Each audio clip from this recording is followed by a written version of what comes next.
ഒന്ന് ഉറങ്ങിക്കിട്ടാൻ മരുന്ന് കുഴിക്കുന്ന എത്ര പേരുണ്ട്? സഹോദരങ്ങളെ, അല്ലാഹു സുബ്ഹാനഹു വ തആല നമുക്ക് നൽകിയ മഹത്തായ നിഅമത്തുകളെ എണ്ണി പറഞ്ഞ ആയത്തുകളിൽ വജഅൽനാ നൗമക്കും സുബാത, നിങ്ങൾക്ക് ഉറക്കം ഒരു വിശ്രമമാക്കി പടച്ചോൻ തന്നില്ലേ എന്ന് ചോദിച്ചത് ചിന്തിക്കേണ്ട വാക്കുകളാണ്.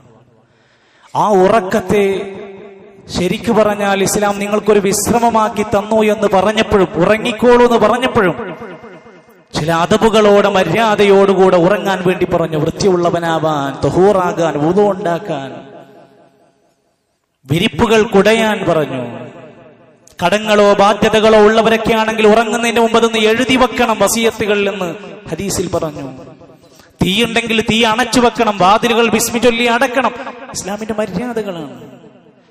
അങ്ങനെ ചില ആയത്തുകൾ ഓതാൻ, സൂറത്ത് അവസാനത്തെ 3 സൂറത്തുകൾ ഓതാൻ, ശരീരത്തിലൂടെ അതെടുത്ത് തലോടാൻ, ഓതിയിട്ട് കൈകൾ കൊണ്ട് തലോടാൻ വേണ്ടി പറഞ്ഞു. ആമന റസൂൽ ഓതാൻ പറഞ്ഞു.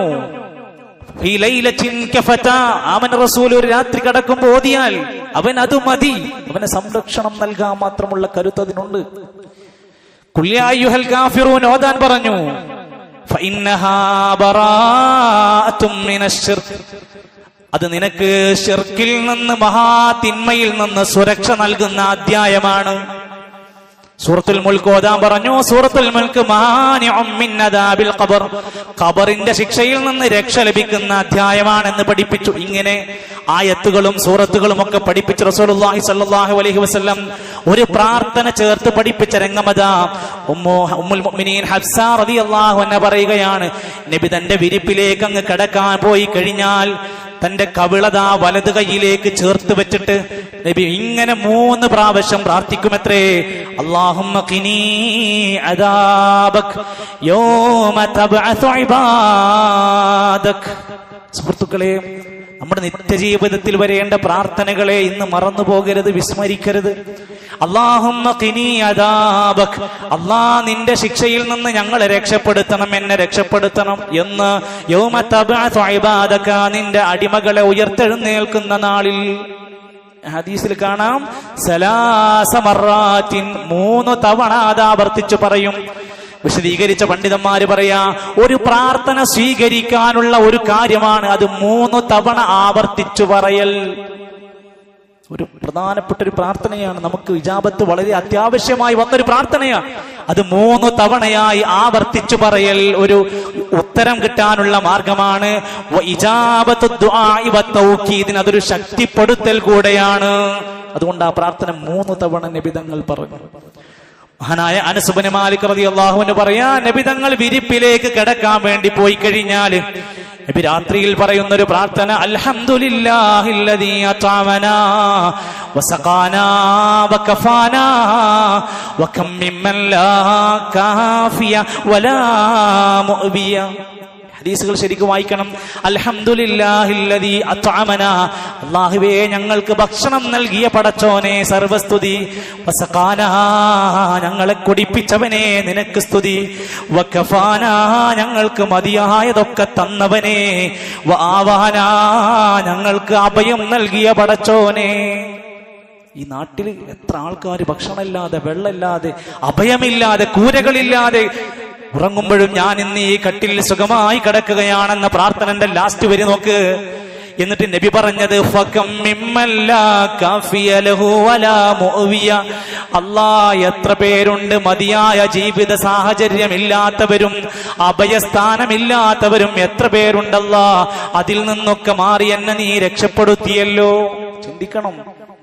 ഈ ചക്കരക്കല്ല് അങ്ങാടികളിൽ ഓരോ ഷെഡുകളിലും അല്ലെങ്കിൽ കടകളുടെ ഷട്ടർ ഒന്ന് താഴ്ത്തിയിട്ട് ഒരു ചാക്ക് വിരിച്ച് ഉടുത്തിരുന്ന മുണ്ടെടുത്ത് തലയിലൂടെ ഇട്ട് കൊതുക് കടിച്ച് ഈച്ച വന്നിരുന്ന് ഈ വാഹനങ്ങളുടെ ചീറിപ്പാച്ചിലിനിടയിൽ കിടന്നുറങ്ങുന്ന 100 കണക്കിന് മനുഷ്യന്മാർക്കിടയിൽ നിന്ന് വളരെ സുഭദ്രമായ AC ഇട്ട റൂമിനുള്ളിൽ കിടന്നുറങ്ങുന്ന നമ്മൾ എത്ര പേർ ഈ 2 വരി വാചകം പറയാറുണ്ട്? അൽഹംദുലില്ലാഹില്ലദീ അത്അമനാ വസഖാനാ വകഫാനാ വആവാനാ ഫകം മിമ്മൻ ലാ കാഫിയ ലഹു വലാ മുഅ്വിയ. ഇനിയെങ്കിലും ഈ ഒരു നന്ദിയുടെ ഓർമ്മയോടെ ആവട്ടെ നമ്മുടെ ഉറക്കം. മൂന്നാമത്തെ ഒരു പ്രാർത്ഥന ഹദീസിൽ കാണാം. ബറാ ഇബ്നു ആസിബ് റളിയല്ലാഹു അൻഹു പറയുകയാണ്, ഒരിക്കൽ നബി തങ്ങൾ ഞങ്ങളെ പഠിപ്പിക്കുകയാണ്, അല്ലാഹുമ്മ അസ്ലംതു നഫ്സി ഇലൈക വവജ്ജഹതു വജ്ഹി ഇലൈക വഫവ്വൽതു അംരി ഇലൈക വഅൽജഅതു ളഹ്രി ഇലൈക റഗ്ബതൻ വറഹബതൻ ഇലൈക ലാ മൽജാ വലാ മൻജാ മിൻക ഇല്ലാ ഇലൈക ആമൻതു ബികിതാബികല്ലദീ അൻസൽത വബിനബിയികല്ലദീ അർസൽത. അല്പം സുദീർഘമായൊരു പ്രാർത്ഥന. ഈ പ്രാർത്ഥന നബി ഉറങ്ങാൻ കിടക്കുമ്പോൾ അവസാനമായൊക്കെ വരുന്ന രൂപത്തിൽ ഇത് പ്രാർത്ഥിക്കുകയും നബി തങ്ങൾ പറഞ്ഞു, അങ്ങനെ ഈ പ്രാർത്ഥന ചൊല്ലിയിട്ട് മൻ ഖാലഹുന്ന സുമ്മ മാത, ഇത് ചൊല്ലിയ ശേഷമുള്ള രാത്രിയിൽ ഒരാൾ മരിച്ചാൽ മാത അലൽ ഫിത്രതി, ഇസ്ലാമിന്റെ ശുദ്ധ പ്രകൃതത്തിൽ അയാൾ മരിച്ചവനാണ്. മുസ്ലിമായി മരിച്ചോന്റെ ഫലമാണ് ഈ പ്രാർത്ഥന ചൊല്ലിയിട്ട് ഉറക്കത്തിൽ അവന് മരണപ്പെട്ടാൽ. അപ്പൊ ഇതാണ് കേട്ടപ്പോ ബറാ ഇബ്നു ആസിബ് റളിയല്ലാഹു അൻഹുവിന് വാശി കൂടി, ഇപ്പൊ പഠിക്കണം. നമുക്ക് എത്ര പേർക്ക് സുഹൃത്തുക്കൾ ഈ താല്പര്യമുണ്ട്? ഒരു പ്രാർത്ഥന കേട്ടാൽ, ഒരു ആയത്ത് കേട്ടാൽ, ഒരു ഖുത്ബ കേട്ടാൽ ഈ വിഷയം ഒന്ന് പഠിക്കണല്ലോ, ഈ പ്രാർത്ഥന ഒന്ന് പഠിക്കണല്ലോ, ആ ഹദീസ് ഒന്ന് വായിക്കണല്ലോ എന്ന് നമുക്ക് എത്ര പേർക്ക് തോന്നാറുണ്ട്? ബറാ ഇബ്നു ആസിബ് റളിയല്ലാഹു അൻഹു പറഞ്ഞു കൊടുത്ത അതേ സെക്കൻഡിൽ പറഞ്ഞു, നബി ഞാനിതിപ്പോ പഠിച്ചു, ഞാൻ നിങ്ങൾക്ക് ചൊല്ലിത്തരാം. തിരിച്ചു ചൊല്ലിക്കൊടുത്തു. തിരിച്ചങ്ങ് ചൊല്ലിക്കൊടുത്തപ്പോ ഒരു ചെറിയ തെറ്റ് പറ്റി. ഏതാ തെറ്റ്? വബിനബിയികല്ലദീ അർസൽത എന്ന വാക്ക് പറയുന്നതിന് പകരം വബിറസൂലികല്ലദീ അർസൽത. എന്താ ഇപ്പൊ വ്യത്യാസം? നബിയിക റസൂലിക വ്യത്യാസമുണ്ടോ? ഉണ്ട്, ചെറിയ പദവ്യത്യാസമുണ്ട്. ഒന്നുകൂടി സ്ഥാനം കൂടിയ വാക്കുകൂടി റസൂലിക്കാന്ന് കൂടിയാണ്. എന്നിട്ട് നബി പറയാണ്, ബറായെ അത് പറ്റൂല, ഞാൻ വബി നബിയിക്കാന്നല്ലേ പറഞ്ഞു തന്നത്, എങ്കിൽ അത് തന്നെയാണ് പറയേണ്ടത്. ഒരു പദം മാറ്റാൻ അധികാരമില്ലെങ്കിൽ ഇസ്ലാമിൽ എങ്ങനെ പുതിയൊരു ദിക്ർ ഉണ്ടാക്കാൻ പറ്റും? ഇസ്ലാമിൽ എങ്ങനെ പുതിയൊരു ആചാരം ഉണ്ടാക്കാൻ പറ്റും?